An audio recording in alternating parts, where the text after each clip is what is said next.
Life philosophy, beliefs, and perceptions about life differ from one individual to another. Owing to this, conflicts arise, which, if not properly managed, degenerates into feuds, communal crises, and even wars. Now, Martin Luther King Jr., America's civil rights activist, said, and I quote, "Man must evolve for all human conflict a method which rejects revenge, aggression, and retaliation."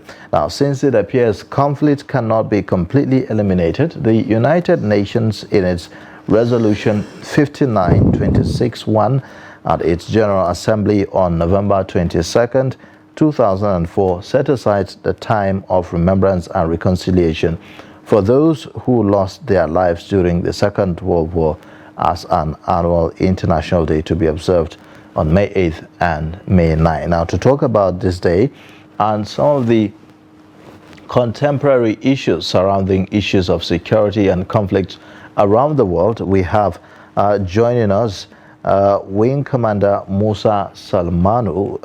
He is retired. He is a former United Nations Mission in Democratic Republic, member of the United Nations Mission in Democratic Republic of Congo. He joins us virtually from Lagos to talk about this. Hello, Musa Salmanu. Good to see you again. Join us on the Daybreak Show, this time around virtually. Thank you very much, Ayuba. Thank you for having me. Hello, viewers. Good morning. It's good to be back here again. Thank you. All right. All right. Well, let's begin by talking about the significance of this day. This day is set aside by the United Nations to remember those who died during the Second World War. Here in Nigeria, I know we have the January 15, which is also a day that is set aside to remember those veterans, war veterans here in Nigeria that took part in that civil war. But I mean, having it commemorated by the United Nations, how significant is it really when we talk about the Second World War for us in this part of the world? Well, it's very significant in the sense that if you remember, the United Nations was set up specifically because of the events of the Second World War. And when the humanity came up together and said that never again should we allow such atrocities to happen. And therefore, the whole idea of nations coming together under one umbrella to say that let's work together to ensure that such a thing never happens again. So that is the background upon which the United Nations was formed. And therefore, it is very important because it is the essence of the United Nations itself, promoting international peace and security and ensuring that countries respect one another as members of the international community and see one another as equals within that. So that is very key and very important.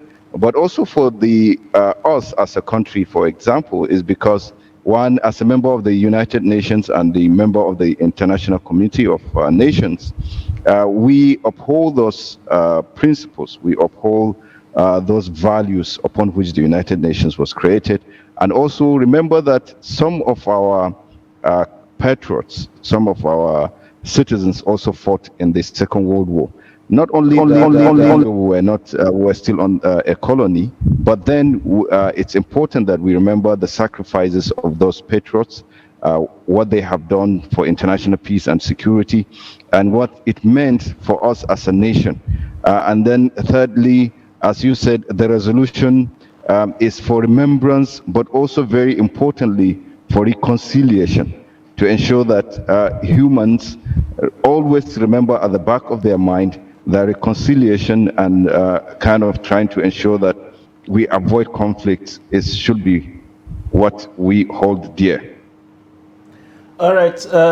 You have spoken about the Second World War, and the commemoration, as we understand, is to also remind us of a path that we should never go back on. Does it feel like the world has learned any lessons from the Second World War, especially the destruction and how long it took Mo City to rebuild, considering the wave of violence across the world, especially those ones that have the potentials to trigger a potential third world war? Well, it's a two-way thing because humanity has a penchant for forgetfulness. We forget. Before the Second World War was the First World War. Before then was the 100 Years' War and so on, and so many wars that have happened.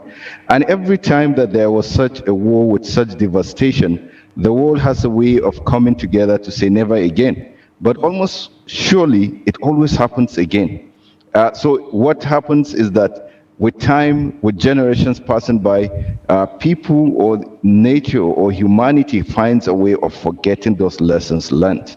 And even during peacetime, you find out that what we try to do is to perfect our way of fighting.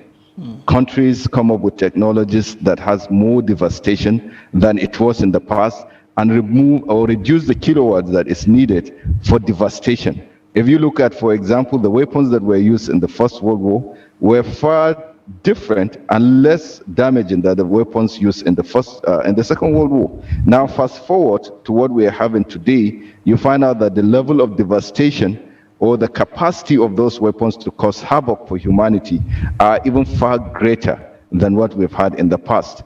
So, conflict, it seems, is the nature of man. And what we should be more emphasizing on is a multilateral way through which we can manage those conflicts, a way in which we ensure that no conflict is allowed to spiral out of proportion, and where therefore people, when I say people here, members of the international community represented by nations, have a responsibility to ensure that they conduct their affairs in a way that we do not go back to those days of fighting full-scale wars with so much devastation for humanity, especially for civilians. Now, we found out that over the years and since the end of the Cold War, since the beginning of the Cold War up till today, you find out that conflict of violence is targeted to civilians.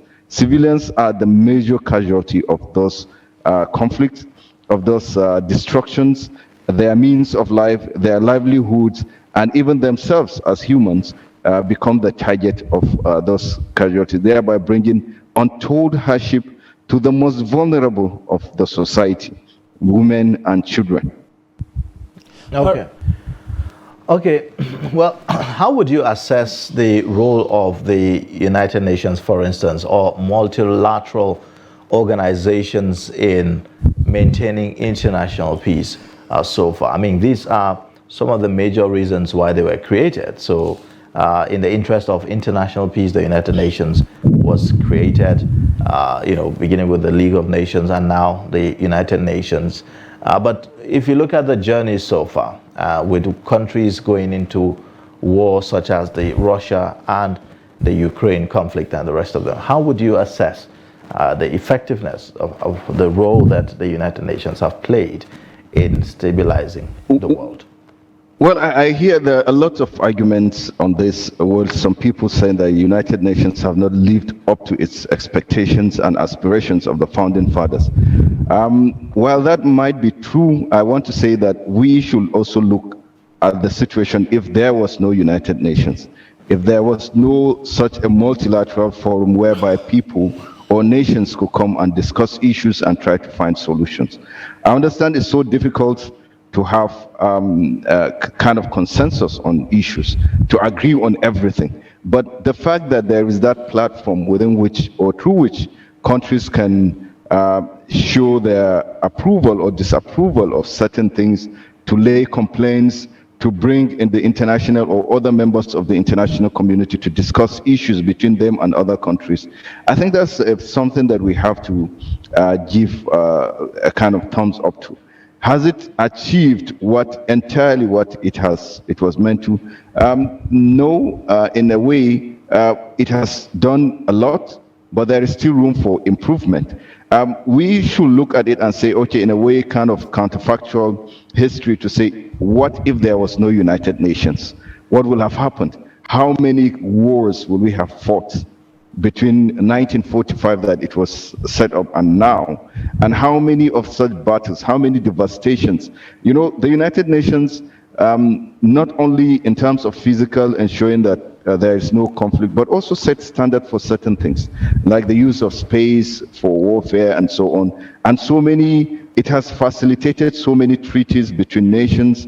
It has ensured that there are certain norms and standards are kind of adopted and kind of adhered to by nations, which have also ensured that humanity by its nature, or humanity by the fact that the mere existence of the United Nations and its organs have been better served than if the United Nations was not there.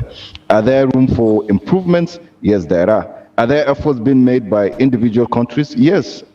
Either collectively or individually, countries are saying we cannot continue to keep the United Nations the way it is. There must be some reforms. And just like something that is so big as the United Nations, with so diverse membership across the world and across ideologies and so on, that change is going to be tedious, it's going to be long, it's going to take a long time, but it's a fact that all the interesting, or the fact that nations are talking about that and agreeing that at least there is need for reforms is something that should be of interest to all of us, which is something that is a positive move. All right. Let me just remind viewers that we are expecting Dr. Taifa Abraham, who is an economist currently in Vienna, to also join this conversation and bring some perspective from the point of view of the economy, whether global or local, to this conversation. Once it comes up, we would bring him straight up to you. But still staying with you, Mr. Selmanu. Now, moving away from the United Nations, in the African region, for instance, since the Second World War, we have been preoccupied with all kinds of regional, or if you like, local wars. The Congos have barely known peace. We know the situation currently is escalating in Sudan, where since 1956 they have had barely 11 years of peace. We all know that Rwanda, Sierra Leone, and Liberia are just beginning to find some level of stability. Would you say that the rest of Africa have learned, given the level of escalations we are seeing in Sudan, South Sudan we thought that with the separation they would know peace. That's another completely devastated place. Have we been able to find a template to sort of keep Africans in peace and to de-escalate tension? Because it appears, like for instance with the case in Sudan, that what we seem to be doing at best is to just fold arms and watch the situation escalate until the point it becomes a full-fledged war with daring consequences for neighboring countries. What's your opinion of what's happening? Now, so let me try to look at it in two ways. Like, have we learned anything from what has been happening in other parts of the world, or even from the Second World War up to today? What lessons have African nations learned?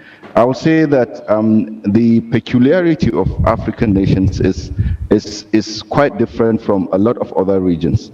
Now, if you look at the nature of the state as it is, that the Westphalian system and so on, there is a process of state formation. Usually you bring a lot of different people with different ideas, different and so on, and try to bring them to adopt something that is higher than them. Now, in that are all other differences that people have, either tribal, ideological, geographical, and so on and so forth. You're trying to melt those people into one. With that, you find out the process is usually very tedious. The process has a lot of upheavals. If we look back into Europe and other countries that we look up to, you find out that there were periods of chaos and upheavals before the nation states as they are today were formed. Now, Africa being a product of that, even though some of those processes were fast forwarded, but we find out that the fact that the cementing takes a longer time, and those differences, even if they were smoothed over, by the colonial masters who came to just draw those lines and so that so and so people are now country and so on and so forth. It would take a very long time for that internal aggregation or kind of internal setting to take place. And these are what we are seeing. But this is also exacerbated by so many other factors. The fact that we are in an international community whereby we, that's Africa here, do not set the rules, because there's a lot of the rules were set before we even joined. So some of these rules are played without us being in the room. We cannot decide some of these things and so on. And a kind of international trade system or economic system that puts us to the periphery, where we are the providers of raw materials, but at the same time, we have to put 2, 3, 4, or even 5 times to get the finished products of those materials that we sold so cheaply, therefore denying us of those sources of, or needed sources for investment, development, and expansion. Without development comes stress on available resources. Now that leads me also to the fact that sustainability of these resources, or the availability of these resources with growing population, every day is becoming less and less available, and the propensity for people to therefore fight over them. And that's what we are seeing, fighting over resources, fighting over what, without kind of management, people seem that scarcity or that greed of a few to appropriate so much for themselves, to the exclusion of so many. So we're seeing all those factors coming together, an international community that's hostile to Africa, Africa not fitting into that international community also. Then the issue of resources that are not being utilized in a way that is sustainable. Then also the fact that African nations are beginning to understand, or beginning to kind of try to come together as nations. Those differences that were smoothed over before are springing up or bringing up their heads. Now, what Africa has done in the past, from the Organization of African Unity up to the African Union, is to kind of say, how do we come together to, in spite of all this, confront these challenges as a region, but also take the best, or get the best out of the present situation as it is, while fighting for a seat in the global community of nations where these decisions are being made. Okay. All right. Well, earlier on, you talk about the need for time for African states to emerge and to evolve into nation states. I'm wondering, how much time really are we talking about? So if you talk about, you know, most of the African countries, for many of them, I'm certain that they've been, they've regained, or I would say they've gained their independence for at least 6 decades now, for many of the African countries. And with that came the idea of having an African Union, which is supposed to play the role of the other leg of the, you know, the points that you've raised about, you know, making sure that Africa has a fair deal. But again, on the other hand, if a country has been have been an independent state for at least 6 decades, shouldn't it have been able to find its feet and be able to chart a course for itself? Where would you put the blame? Is it on the colonialists, or is it on Africans themselves taking their own fate into their hands? So I will rather not put blame on colonialism, because other nations or other countries also suffered from colonialism, even though if you look at it, that formed the basis or kind of the foundation upon which we built. So to a large extent, yes, colonialism had played a role, but away from that, you find out that if we are going to look at Africa has come of age at 60, you find out that perhaps what countries are we fighting against, or are we kind of, I don't want to use the word fight, but what countries are we challenging? There are countries that are 200 years or more, or 100 and something years, never suffered, or some suffered colonialism some hundreds of years back, and they are the countries that we are struggling for this impact with. Now, if you put it around that, it's like telling a kid of 6 years, well, it was born, so it's 6 years already, and saying that, well, you're already old enough to give an elder who is, say, 20 or 30 years old a fight for their money. While that is a very good aspiration, but that will be requesting or asking of almost the impossible from that. However, not excusing the level at which, or the pace at which African nations are moving, I see that there is a lot that we can leapfrog. We can leapfrog all the stages. We don't have to follow all the stages that other nations followed, and that's why to a large extent we are not doing that. Are we taking the right things or the right steps that because of our peculiarity?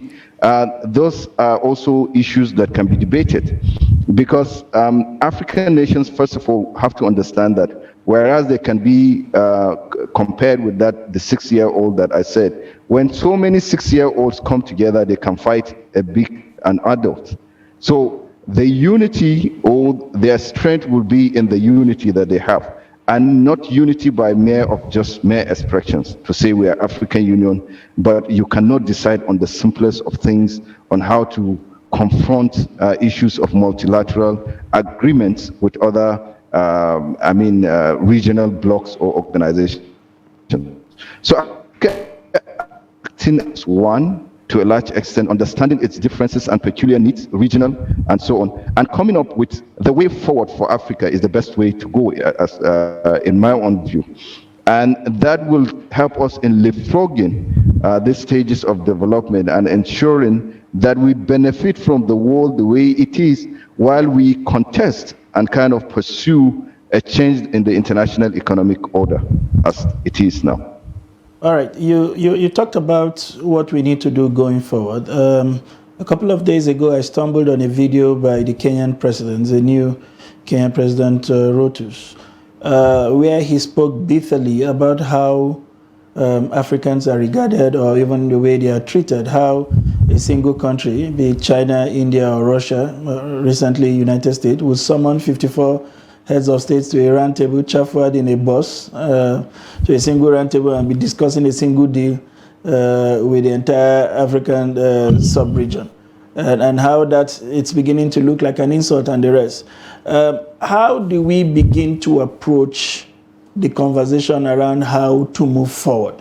Because it does appear that our priorities are different. The issue of a single currency, we have not made progress with in nearly over 2 decades. The question of an open sky is almost nearly impossible to achieve, even though we have conversations around them on a daily basis, to move from here to Egypt, or from Egypt, from here to Marrakesh or Casablanca. Sometimes you are flown out of the continent to Dubai or Qatar, and then you make a return, or to Turkey, to Casablanca, to go from here to somewhere in the Gulf of Guinea. You are practically flown to Europe to then return you to Sao Tome and Principe. What are those things that we necessarily must begin to converge around, as a panacea, to move that conversation to the level where we can then begin to take care of the little things, that can then unite us as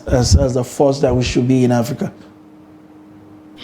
So for me, the issue of good governance tops everything, because when good governance brings the philosophy that the human capital or the citizen is at the center of everything.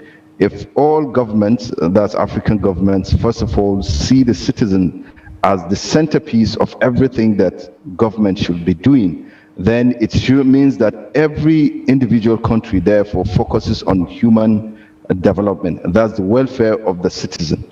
Now, if we do that and reach a certain level of development, you find out that naturally some countries will begin to converge together in terms of even the single, the single currency and so many others, because countries that share like philosophies, that share like aspirations, are likely to come together as a means of achieving that, as a means of improving their worth in terms of contesting with other countries outside the region. So for me, if we focus inwards, whereas not also neglecting the fact that we are in a world, a global stage whereby the unity or regional unity is very important, but also look inwards and say, how do we improve and stem this growth or start this growth from within? So that when we reach a certain level, you find out that trade among African nations will improve.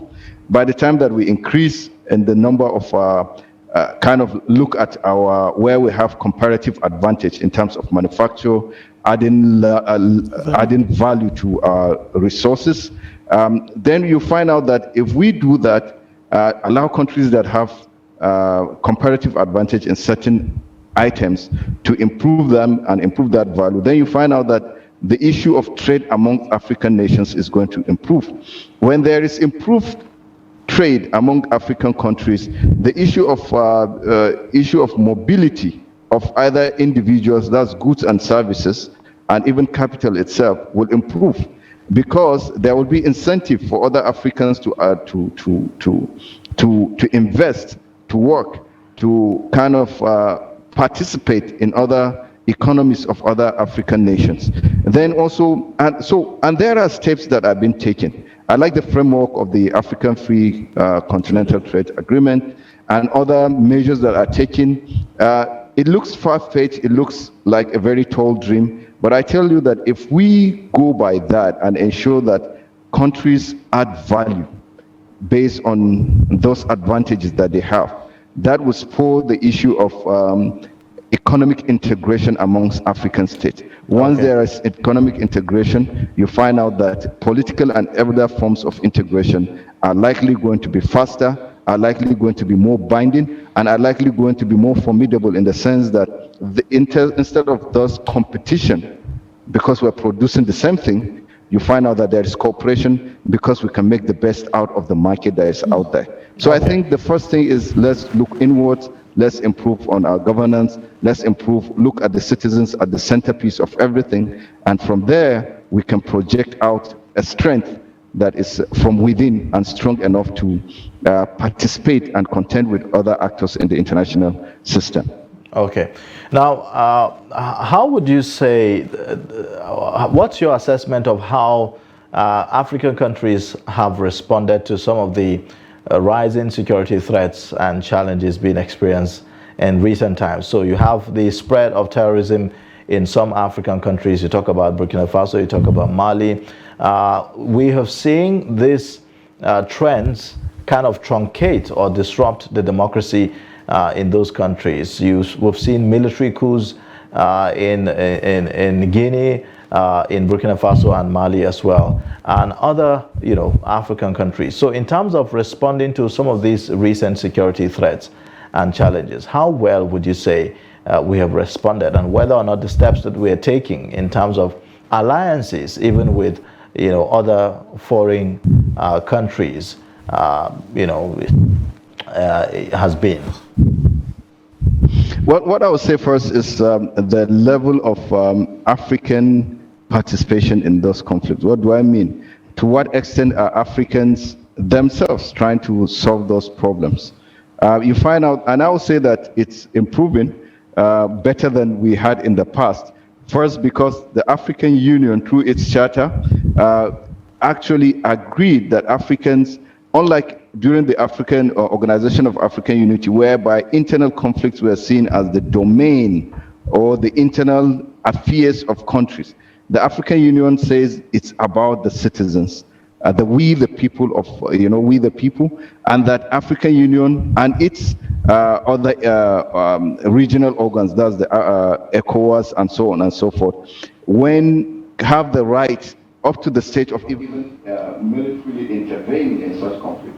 Now, what we have seen is more of regional economic communities or groupings taking a larger or a bigger role in ensuring that these conflicts are brought to an end. That means more participation by this regional organization. So regional blocks, for example, you have the G5 Sahel and so on. You have the Multinational Joint Task Force, which is in charge of the Lake Chad Basin and so on. You have even now, as we're talking, the intergovernmental, that's IGAD in the Horn of Africa, and talking much about the issue of the issue happening in Sudan. Before then, you've had where the SADC or the East African East Grid talking about forming up a brigade in the Congo, and even in Mozambique, where you had the SADC at some point coming in to say that this is something that we can take on. So continuously, African countries or African nations are believing that this is an African problem, and Africans have the capacity to provide solution to it. Now, we might not be there. All right. All right. So what I was saying is that, Okay. Yeah, you can conclude on your thoughts there. So what I was saying is that we might not be there yet, but these are good steps, far from what it has been in the past, where countries stood akimbo and did nothing. That though we are not yet there, we are on the right steps. But I urge us, or I'll urge African countries to always look internally first. Just like the resolution says, look at the ways of prevention, but when it happens, the way of reconciliation and building back such communities or such trust that once existed between communities and individuals. So I think that way, if it's adopted that way, and over the years we perfect that, the incidences of conflict, or even them spilling over to other countries, or prolonging, is going to be a thing of the past. All right. I understand that Dr. Taifa Abraham has managed to join us on this conversation. I am sure he has listened on the submissions made by Salmanu. Dr. Taifa, even though time is not on our side, we would give you a few minutes to give us perspectives. Since the independence, the wave of independence in Africa in the early 50s to the current age, it appears that we basically just got independence and started warring against ourselves.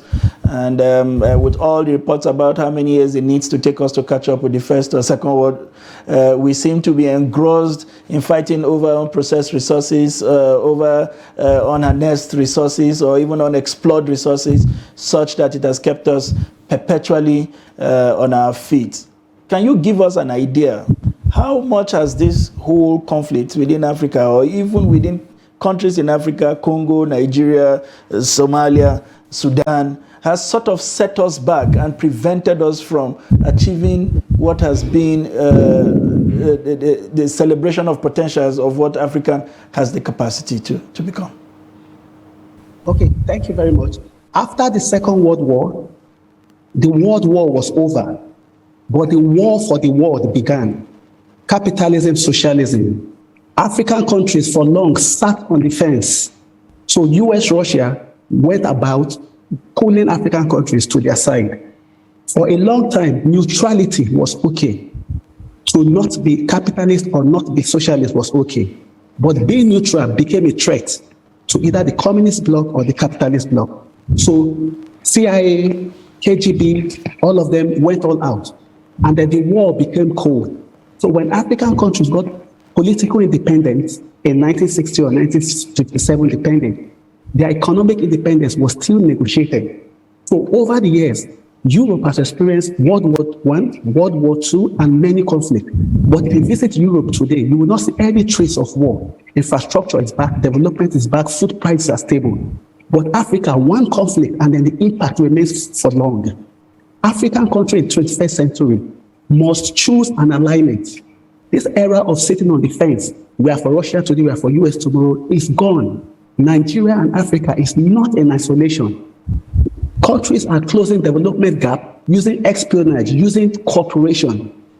Economic model openly alone does not guarantee a country's development. You must partner with someone. Okay. Saudi Arabia has remained stable. So partnership is vital for development. Okay. Partnership. Just in 1 minute, what happens to Africa coming up with its own ideas? Must it align with somebody? Africa's own ideas must align with a portion of some countries that they can call friends. Already, Saudi Arabia is trying to mitigate or mediate for Sudan. If you observe, Saudi Arabia has an interest in that country. So we must find who, like we can be a big brother to, whose interest can become, our interest will become their interest, and vice versa. It must be like a bi-relational, bi-directional relationship. Very important, very important.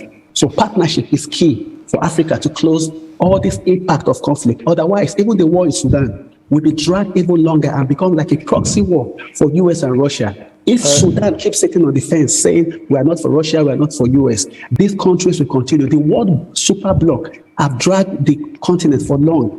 And this thing is not likely to end anytime. If you observe, even in Sudan, there's resource somewhere that everybody is fighting for. Everybody goes to where the grass is greener. So Africa must go to the country that can help guarantee its grass to be greener. Okay, I wish we have more time really for you to give us your perspective from the economic point of view, but we have to go. It's time for us to end the program. We will make time another time to listen and to have your perspectives on some of these issues. Thank you so much, Dr. Tefa Abraham, for making our time to join us today. And also Musa Salma, Wing Commander Musa Salmanu, retired, who joins us from Lagos. Dr. Tefa Abraham joins us from Vienna in Austria. Thank you, gentlemen.